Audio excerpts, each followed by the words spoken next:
Hey, welcome everyone. Welcome to my channel. Every project that supply chains and operations professionals work on is an investment. You're spending time and money to make a change and expecting the result will be worth more than to your business in the long run. But we sometimes struggle to communicate the financial impact of our projects. So in this video, I'll walk through the process of calculating the returns on investment for a project. Let's begin.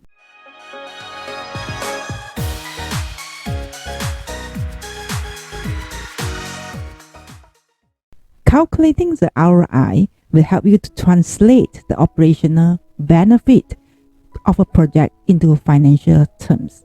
Let's use an example and say that you want to buy a piece of equipment that will cost you 100k and take 1 year to set up. When it's up and running at the end of the year, the new device will reduce your future costs by 45,000 a year. It has an expected life of 4 years. So when you factor in the setup time and the expected life of the equipment, this is really a 5-year project. What do you think? Is it a good investment or not? Let's find out by calculating the ROI. You're investing 100,000. Then you generate a benefit of 45,000 a year for the next 4 years. So this investment will have a total returns of 180,000. When you take the total return minus the investments of 100,000, you have a net returns of 80,000. You will earn these net returns over 5 years. So take 80,000 divided by 5, which gives you an annual returns.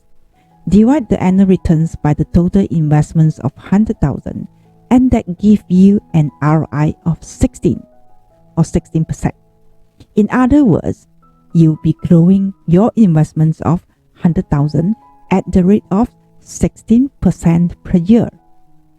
The higher the ROI, the more attractive any investment is going to be. Is 16% a good ROI? Well, that depends on two things. First, it depends on your investment alternatives. You could be able to earn a better rate by investing your money somewhere else. Some companies even have a minimum ROI called the hurdle rate. And unless your project's ROI is above that hurdle rate, it probably won't even get considered.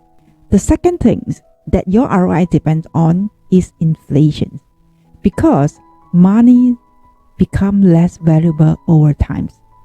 In 4 years, 45,000 won't buy you as much as it will today. You can account for that annual loss in value by factoring in a discount rate.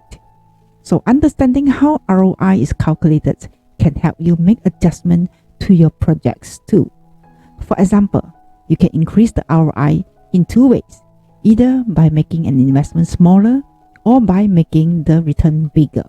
Making investment decisions, operations and supply chains professionals understand that future is full of uncertainty. But part of your job as a manager is to make educated guesses and plan ahead for your business.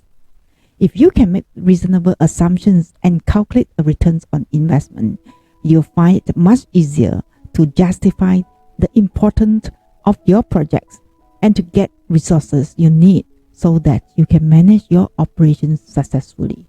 That's the end of my sharing in today's video. Don't forget to subscribe to my channel and click the notification bell so you can get notifications when I have my new video uploaded. I hope that you enjoy and found it informative and you are learning something new in the topic that I have just presented. Once again, my name is Vivienne and I see you in my next video.